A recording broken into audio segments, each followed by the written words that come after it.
Okay, this lecture is going to be about how to figure out the domain of a function. So let's take a look at something like this. F of x is equal to 3 over the square root of x minus 8.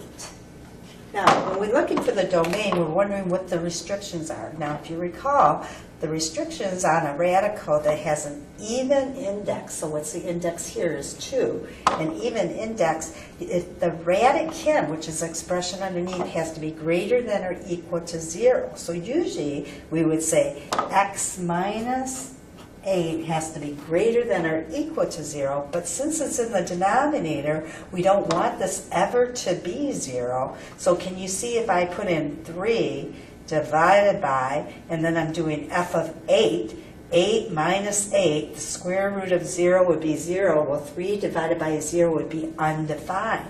So instead of setting it just greater than or equal to 0, we're just going to set it greater than 0, meaning that we want this radicand to be a positive number because we can take the square root of a positive number.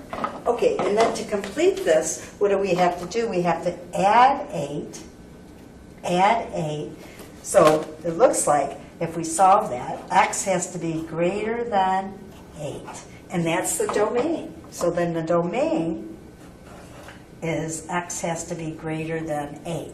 Now we can write it in set builder notation, which would be the set of all x's such that x, such that is the bar, x is greater than 8. And that would be it. Now if we put it in interval notation, so the domain in what interval notation, that would be x is what? Greater than 8, 8 to positive infinity. And that would be the domain.